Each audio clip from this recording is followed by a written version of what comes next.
Good morning students आज अपन halo alkane की physical properties के बारे में डिस्कस करेंगे। इससे पहले प्रिपरेशन मेथड अपन ने कंप्लीट कर लिए हैं। 4 प्रिपरेशन मेथड थे हेलो एल्केन के। वो कौन कौन से थे? By halogenation of alkane, second था हाइड्रो हैलोजनेशन ऑफ एल्केन जिसमें मार्कोनिकॉफ एंटी मार्कोनिकॉफ फूल अपन ने देख लिया था। इसके बाद में था तीसरा बाय अल्कोहल्स, और अल्कोहल्स में मैंने 6 मेथड्स बताए थे, वो मैंने कंप्लीट कर लिए थे। इसके बाद में हैलोजन एक्सचेंज जिसमें 2 मेथड्स थे, एक स्वाट रिएक्शन और सेकंड था सिंगल स्टैंड रिएक्शन। अब देखिए यहाँ जो फिजिकल प्रॉपर्टीज है वो हेलो एल्केन की फिजिकल प्रॉपर्टीज क्या क्या होंगी वो अपन डिस्कस करते हैं। जनरली हेलो एल्केन के लिए ये कहा जाता है कि जो हेलो एल्केन होते हैं वो क्या होते हैं? कलरलेस होते हैं, colourless in pure, colourless in pure form. जब ये प्योर स्टेट में होते हैं तो वो क्या होंगे? कलरलेस होंगे। लेकिन अगर मैं बात करूं ब्रोमाइड एंड आयोडाइड की, तो आयोडाइड को ये कहा जाता है, ब्रोमाइड और iodide becomes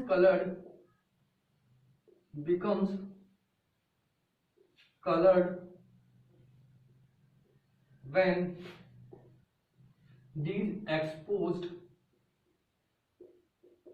these exposed in light।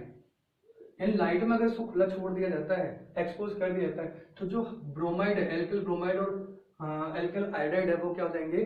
Coloured हो जाएंगे। ऐसे ही इनके स्मेल के भी क्वेश्चंस पूछा जा सकता है कि स्मेल के लिए कहा जाता है कि जो वोलेटाइल हैलोजन कंपाउंड्स होते हैं, volatile halogen compounds have sweet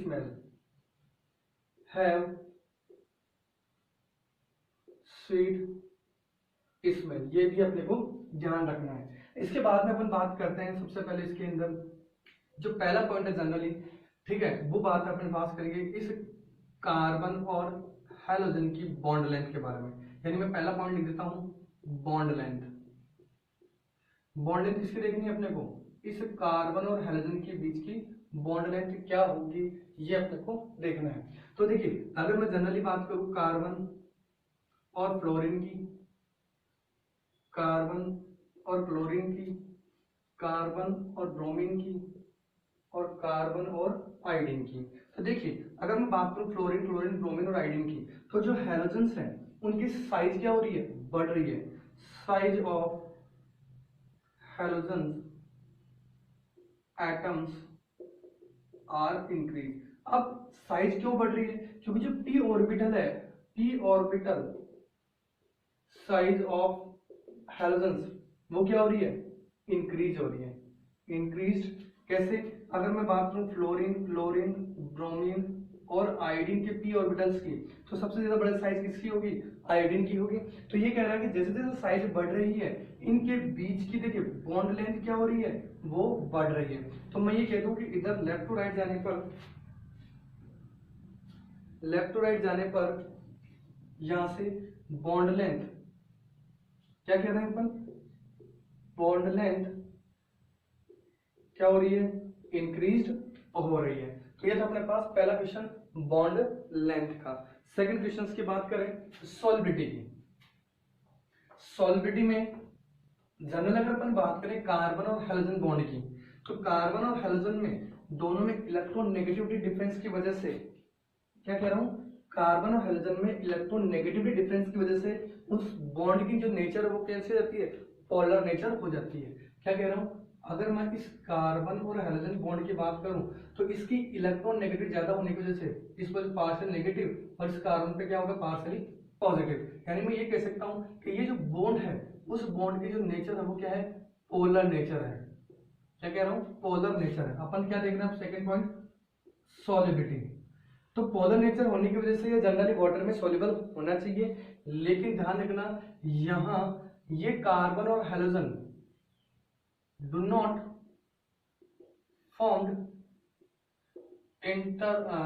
form hydrogen bond with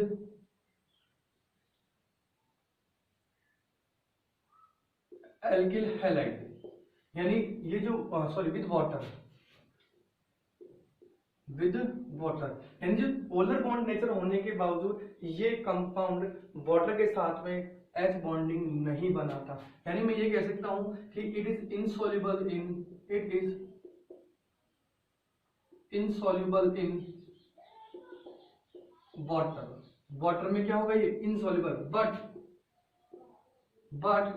it is soluble in organic solvent. Organic solvent में क्या होगा, सॉल्युबल होगा। तो ध्यान रखना, पहला पॉइंट था अपने पास कौन सा था, कार्बन हाइड्रोजन की बॉन्ड लेंथ। जैसे जैसे साइज ऑफ हाइड्रोजन बढ़ रही है, कार्बन हाइड्रोजन की बॉन्ड लेंथ भी क्या हो रही है, बढ़ रही है। दूसरा पॉइंट था अपने पास सॉल्विडिटी। तो सॉल्विडिटी के लिए मैंने कहा, क्या कहा कि जो कार्बन हाइड्रोजन बॉन्ड है वो क्या है, पोलर है, लेकिन पोलर नेचर होने के बावजूद भी ये वाटर मॉलिक्यूल के साथ में कोई भी एच बॉन्डिंग नहीं बनाता है। जब एच बॉन्डिंग नहीं बनाता तो इसकी जो सॉलिडिटी होगी वो वाटर में क्या होगी, नहीं होगी, यानी वो इनसॉल्युबल होगा। लेकिन ये कह रहे हैं कि जो ऑर्गेनिक सॉल्वेंट होते हैं उन ऑर्गेनिक सॉल्वेंट में ये हेलो एल्केन क्या हो जाएगा, सॉल्युबल होता है। अब देखिए जो तीसरा पॉइंट है वो अपने पास है बॉइलिंग पॉइंट का। बहुत ही इंपॉर्टेंट है बॉइलिंग पॉइंट और मेल्टिंग पॉइंट का। अगर मैं जनरली बॉइलिंग पॉइंट की बात करूं, देखिए अगर मैं कार्बन और हेलोजेंस के बॉइलिंग पॉइंट की बात करता हूं तो बॉइलिंग पॉइंट को देखने के लिए अपन एक बार हेलोजेंस के रेस्पेक्ट में देखेंगे और एक बार एल्काइल ग्रुप के रेस्पेक्ट में देखेंगे। तो मैं इसको इस तरह से कर देता हूं, हेलोजन के रेस्पेक्ट में और एल्काइल ग्रुप के रिस्पेक्ट में। तो जनरली ये कहा जाता है कि जब मोलिकुलर मास इंक्रीज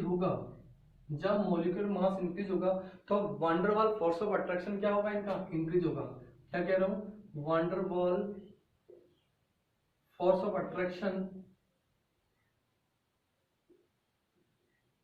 वो क्या होगा, इंक्रीज होगा। इसलिए इनका बॉइलिंग पॉइंट क्या हो जाएगा, फिर इंक्रीज हो जाएगा।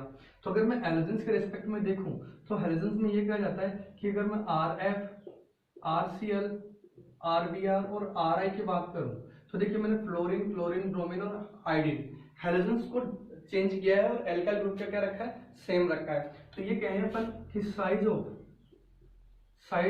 हेलोजन इंक्रीज्ड,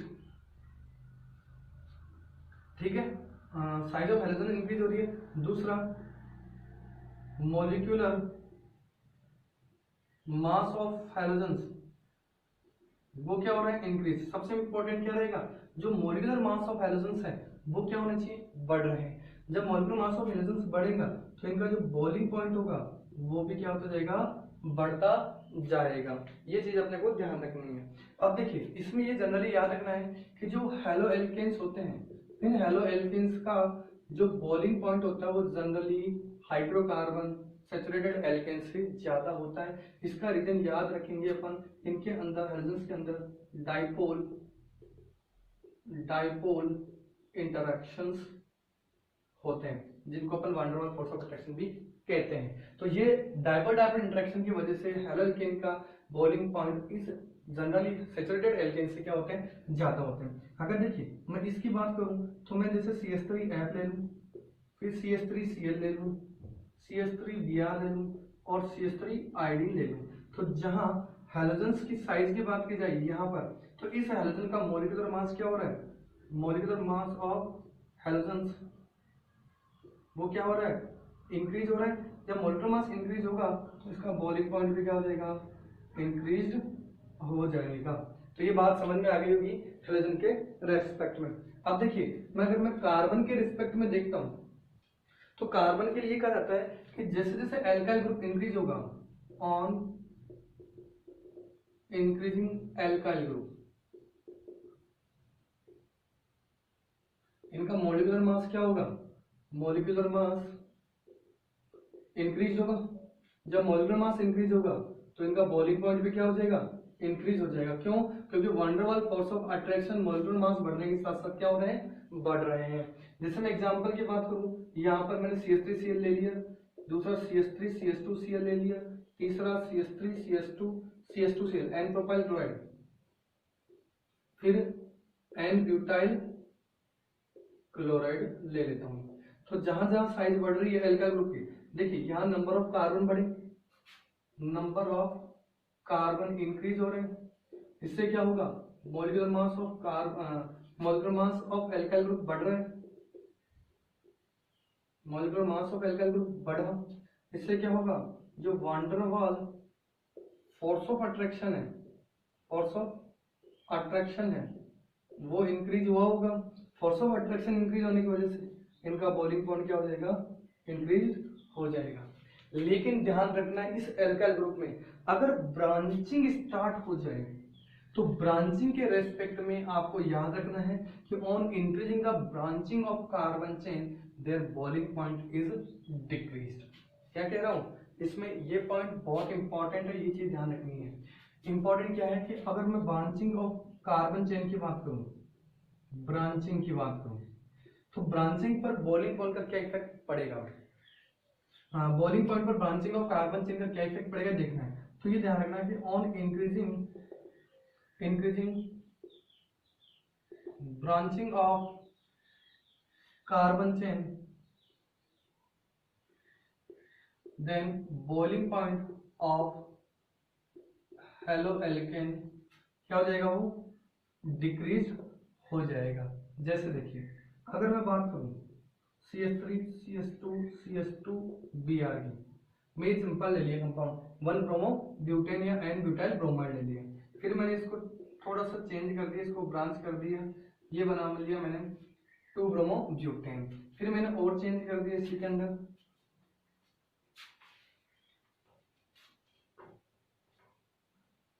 इसी के अंदर मैंने क्या कर दिया, इसको और ब्रांच कर दिया टर्सरी ब्यूटाइल ब्रोमाइड बना दिया। तो ये कह रहा है कि इधर से अगर मैं देखूं इधर से इधर तो ब्रांचिंग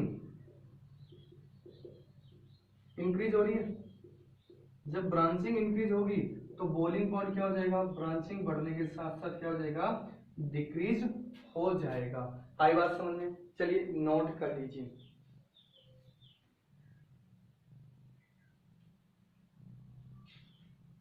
अगर मैं इनके बॉइलिंग पॉइंट की बात करता हूँ, इसका देखो बॉइलिंग पॉइंट होता है, इसका बॉइलिंग पॉइंट होता है 375 केल्विन, इसका होता है 364 केल्विन और इसका होता है 346 केल्विन। ये याद रखना है अपने। चलिए आगे चलते हैं, सॉलिड डेंसिटी की बात करते हैं। डेंसिटी का बहुत अच्छा क्वेश्चन बनता है इसमें, डेंसिटी की बात करते हैं। डेंसिटी में वही अपन यहाँ कार्बन के रेस्पेक्ट में और हेलोजेंस के रेस्पेक्ट में अपन देखेंगे।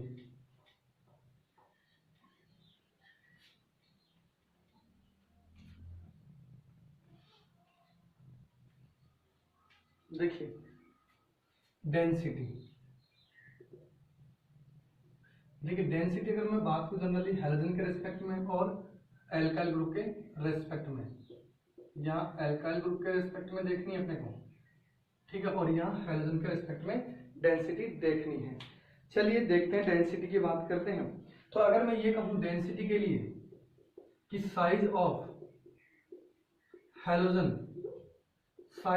हेलोजन इंक्रीज होने के साथ साथ इसका एटॉमिक मास क्या होगा, इंक्रीज होगा। सो इसकी जो डेंसिटी होगी वो क्या हो जाएगी, इंक्रीज हो जाएगी। यानी अगर मैं बात करूं RF, RCl, RBI और RI की, तो साइज ऑफ हेलोजन बढ़ने के साथ साथ इनकी जो डेंसिटी है वो भी क्या हो रही है, बढ़ रही है। लेकिन अगर मैं यही चीज अगर मैं एल्काइल ग्रुप के रेस्पेक्ट में देखता हूं, तो जब size of alkyl group increase होती है, साइज ऑफ एल्काइल ग्रुप से क्या मतलब है, मैंने CH3Cl ले लिया, CH3 CH2 Cl ले लिया, CH3 CH2 CH2 Cl ले लिया, इस तरह से। तो जैसे जैसे साइज ऑफ एल्काइल ग्रुप बढ़ेगी इनकी डेंसिटी क्या होगी, डिक्रीज होगी। वेरी वेरी इंपॉर्टेंट, डेंसिटी के लिए ध्यान रखना है। डेंसिटी में हेलोजेंस के साइज बढ़ने के साथ साथ डेंसिटी बढ़ी, लेकिन यहाँ नंबर ऑफ कार्बन बढ़ने के साथ साथ इनकी डेंसिटी क्या हो रही है, डिक्रीज हो रही है। ये point very very very important है जो अपने को याद रखना है। इसके बाद में डायपोल मोमेंट के बारे में डिस्कस करेंगे, जो लास्ट पॉइंट रहेगा अपने फिजिकल प्रॉपर्टीज ऑफ हेलोएल्केन्स के लिए। अगर आप चाहो तो यहाँ एग्जाम्पल कर सकते हैं अपन। देखो एक जनरल एग्जाम्पल है CH3F, CH3Cl, CH3Br और CH3I। अगर मैं इनकी डेंसिटी की बात करूं तो फ्लोरोईथेन की डेंसिटी कम होती है क्लोरोईथेन से, क्लोरोमीथेन से, क्लोरोमीथेन की डेंसिटी कम होगी ब्रोमोमीथेन से, और ब्रोमोमीथेन की डेंसिटी होगी इससे आयोडोमीथेन से। ये क्वेश्चन भी अपने को समझना है। चलिए आगे चलते हैं। अगर मैं इसी के अंदर नेक्स्ट पॉइंट की बात करता हूं, वो है अपना डाइपोल मोमेंट। और डाइपोल मोमेंट किस पे डिपेंड करता है? इलेक्ट्रोनेगेटिविटी ऑफ एलिमेंट्स पे डिपेंड करता है। देखिए नेक्स्ट पॉइंट अपना डाइपोल मोमेंट। देखो डाइपोल मोमेंट में अगर बात करूं इलेक्ट्रॉन नेगेटिविटी की, तो अपने को ये चार कंपाउंड दे रखे हैं CH3Cl, CH3Br और CH3I। यहाँ भी इंपॉर्टेंट ध्यान रखना है कि यहाँ पे जो फ्लोरीन है उसकी इलेक्ट्रॉन नेगेटिविटी सबसे ज्यादा है, फ्लोरीन की हाईएस्ट En होती है, लेकिन ध्यान रखना इसकी जो साइज होती है वो स्मॉल साइज होती है। दूसरा इसमें एब्सेंट ऑफ डी ऑर्बिटल होता है। क्या होता है? डी ऑर्बिटल इसमें एब्सेंट होता है, तो इसके कारण इसकी डाइपोल मोमेंट कंपेरिजन क्लोरोमीथेन के वो क्या हो जाता है? कम हो जाता है। तो अपना जो जनरल डाइपोल मोमेंट का ऑर्डर आएगा वो होगा chloromethane is greater than chloromethane is greater than fluoromethane is greater than bromomethane is greater than iodomethane. तो यहाँ ये dipole moment of haloalkane भी अपन ने डिस्कस कर लिया है। ये इंपॉर्टेंट है अपने एग्जाम के पर्पज से, ऑब्जेक्टिव एग्जाम में अपने को ये क्वेश्चंस पूछे जा सकते हैं। तो ये अपने आज physical properties of haloalkane के बारे में डिस्कस कर लिया है। अब देखिए इसमें जो आगे अपन देखिए यहीं पर अपन कुछ क्वेश्चंस की बात करें तो जो पहला क्वेश्चन अपन लेते हैं वो है अपने पास में पोलरिटी का। अगर मैं बात करूं order of polarity of halo alkane, अगर मैं हेलो एल्केन की पोलैरिटी के बारे में डिस्कस करूं तो मैंने ये कहा था कि generally RX bond polar nature का होता है, और वो जो पोलर नेचर है वो डिपेंड करती है इलेक्ट्रोनेगेटिविटी ऑफ हैलोजन्स पर। क्या कह रहा हूं? जो कार्बन और हैलोजन अपने पास बॉन्ड है, ये कार्बन हैलोजन बॉन्ड क्या होता है? पोलर नेचर का होता है। तो यहाँ अगर मैं ये कहूं कि जैसे जैसे हैलोजन्स की इलेक्ट्रॉन नेगेटिविटी बढ़ेगी, कार्बन और हैलोजन के पास में जो पार्शियली पॉजिटिव और पार्शियल नेगेटिव चार्ज की जो टेंडेंसी होगी वो भी क्या होगी?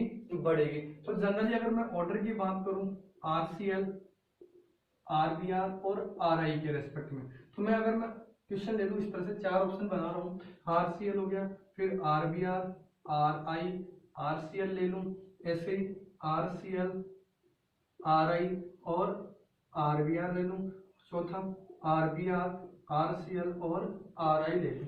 इसमें आपको इस तरह से मैंने ये डिक्रीजिंग ऑर्डर का मैंने क्वेश्चन बना दिया है। और आपसे पूछा जा रहा है कि यहाँ सबसे ज्यादा पोलैरिटी किस एल्किल हैलाइड की होगी। तो देखिए गौर से, यहाँ पर क्लोरीन है, यहाँ ब्रोमीन और यहाँ आयोडीन है। तो जैसे जैसे हैलोजन की इलेक्ट्रॉन नेगेटिविटी कम होती जाएगी उसकी पोलैरिटी भी क्या होती जाएगी?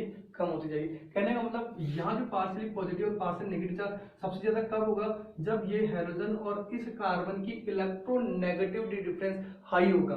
जितना ज्यादा इलेक्ट्रॉन नेगेटिव डिफरेंस हाई होगा उसकी पोलैरिटी उतनी ही ज्यादा होगी। तो जो पहला अपने पास ऑर्डर ओवरऑल हो जाएगा वो क्या हो जाएगा? RCl is greater then RBr, RBr is greater then RI हो जाएगा। चलिए दूसरे क्वेश्चंस की बात करते हैं। अगर मैं क्वेश्चंस में एक ही क्वेश्चन में डाइपोल मोमेंट, मेल्टिंग पॉइंट और डेंसिटी की बात करूं, देखिए क्वेश्चन ले रहा हूं, बहुत ही अच्छा क्वेश्चन है, ये भी अपने एग्जाम्स के पर्पज से बहुत ही इंपॉर्टेंट है। देखिए आपको बताना है order of density, melting point and boiling point in following. आपको एल्किल हैलाइड के अंदर डेंसिटी, मेल्टिंग पॉइंट और बॉइलिंग पॉइंट बताना है। वही क्वेश्चन है, सिंपल सा मैं ऑर्डर ले लेता हूँ। RCl ले लिया मैंने, RBr ले लिया मैंने, RI ले लिया, फिर वही RBr, RCl और RI, फिर RI, RBr, RCl और RBr। चलिए ठीक है, ये डिक्रीजिंग और इंक्रीजिंग ऑर्डर का भी ध्यान रखना भाई, क्या पता क्वेश्चन डिक्रीजिंग ऑर्डर के हिसाब से हो या इंक्रीजिंग ऑर्डर के हिसाब से हो, ये अपने को स्पेशली ध्यान रखना है। RCl, RI और RBr। तो देखिए ये चार मैंने ऑप्शन बना दिए, जिसमें एक ही ऑर्डर इन सभी का होगा, भले वो डेंसिटी के रिस्पेक्ट में हो, भले वो मेल्टिंग पॉइंट के रिस्पेक्ट में हो, या भले वो बॉइलिंग पॉइंट के रिस्पेक्ट में हो। देखिए यहाँ पर एल्काइल ग्रुप सेम है और हैलोजेंस अपने पास क्या हो रहे हैं, डिफरेंट हो रहे हैं। जब डिफरेंट हैलोजेंस होंगे तो मैंने आपको बताया था कि जब डेंसिटी, मेल्टिंग पॉइंट और बॉइलिंग पॉइंट जनरली अपन ये कहते हैं हैलोजन के रिस्पेक्ट में कि साइज ऑफ हैलोजेंस इंक्रीज होने के साथ साथ उसका मोलिकुलर मास बढ़ता है, जिससे इसका मेल्टिंग और बॉइलिंग पॉइंट बढ़ता है और उसी की वजह से इसकी डेंसिटी क्या होती है, बढ़ती है। क्या कह रहा हूँ कि increasing molar mass of halogens, जैसे जैसे इनके मोलर मास बढ़ेगा इनकी डेंसिटी बढ़ेगी, इनका मेल्टिंग पॉइंट बढ़ेगा, मेल्टिंग पॉइंट बढ़ेगा और ऐसे इनका बॉइलिंग पॉइंट भी क्या होगा, इंक्रीज होगा। तो जनरली अगर मैं ऑर्डर की बात करूं तो RCl is less than RBr, RBr is less than RI। तो ये increasing order of density, melting point और बॉइलिंग पॉइंट हो गया। चलिए नोट कीजिए, हो गया नोट। चलिए नेक्स्ट थर्ड क्वेश्चन के बारे में डिस्कस करते हैं। थर्ड क्वेश्चन इजी है लेकिन कंसेप्चुअल है। अगर मैं बात करूं मेल्टिंग और बॉइलिंग पॉइंट की, तो जनरली मैंने ये कहा था कि कार्बन चेन इंक्रीज होने के साथ साथ मेल्टिंग पॉइंट, बॉइलिंग पॉइंट क्या हो जाता है, कम होता जाता है। तो अगर आपसे क्वेश्चन मेल्टिंग पॉइंट के रिस्पेक्ट में पूछ लिया जाए, melting point of 1 degree, 2 degree and 3 degree alkyl halide के लिए पूछ लिया जाए, तो ध्यान रखना कि 3 डिग्री एल्किल हैलाइड में ब्रांचिंग बढ़ रही है और जैसे जैसे ब्रांचिंग बढ़ेगी उन कंपाउंड्स के मेल्टिंग और बॉइलिंग पॉइंट क्या हो जाएंगे, कम होते जाएंगे। तो याद रखना अगर आपसे ऑर्डर दे दिया 1 degree is greater than 2 degree is greater than 3 degree, फिर 2 degree is greater than 1 degree is greater than 3 degree, ठीक है, और ऐसे 3 degree is greater than 2 degree is greater than 1 degree, फिर next 3 degree is greater than 1 degree is greater than 3 degree, ये चार option अपने पास मिल जाए और फिर अपने पूछा जाए decreasing order of melting point of 1 degree, 2 degree and 3 degree alkyl halide. तो जनरली मैं ये कहूँ कि जो 1 डिग्री है वो अनब्रांच होता है और 3 डिग्री क्या होता है, वो ब्रांच होता है। तो 1 डिग्री एल्किल हैलाइड की मेल्टिंग पॉइंट का ऑर्डर सबसे ज्यादा होगा कंपेयर 2 डिग्री एंड 3 डिग्री है। तो इस तरह से आज अपने कंप्लीट फिजिकल प्रॉपर्टीज प्लस उनसे रिलेटेड कुछ क्वेश्चंस भी अपन ने डिस्कस कर लिए हैं। इसके बाद का जो नेक्स्ट वीडियो लेक्चर होगा उस वीडियो लेक्चर में अपन बात करेंगे chemical properties of halo alkane, जिसमें अपन सबसे पहले बात करेंगे रिएक्शन विद मेटल्स। पहले जो रिएक्शन होगी वो कौन सी होगी, रिएक्शन विद मेटल्स, और इन मेटल के रिएक्शन में अपन बात करेंगे सोडियम मेटल के साथ में और मैग्नीशियम मेटल के साथ में। सोडियम मेटल की बात करूं तो वहां पे वुड्स रिएक्शन और वुड्स फिटिक रिएक्शन और फिटिक रिएक्शन की बात करेंगे, और अगर मैं मैग्नीशियम मेटल की बात करूं तो यहाँ विग्नार्ड रिएजेंट का फॉर्मेशन होगा। ऐसे अगर मैं बात करूं सेकेंड न्यूक्लियोफिलिक सब्स्टिट्यूशन रिएक्शन की, सेकंड कौन सी रिएक्शन होगी, न्यूक्लियोफिलिक सब्स्टिट्यूशन। इसमें अपन डिस्कस करेंगे SN1 रिएक्शन के बारे में, SN2 रिएक्शन के बारे में और इनके रिएक्टिविटी ऑर्डर के बारे में। तीसरा होगा अपने पास एलिमिनेशन रिएक्शन,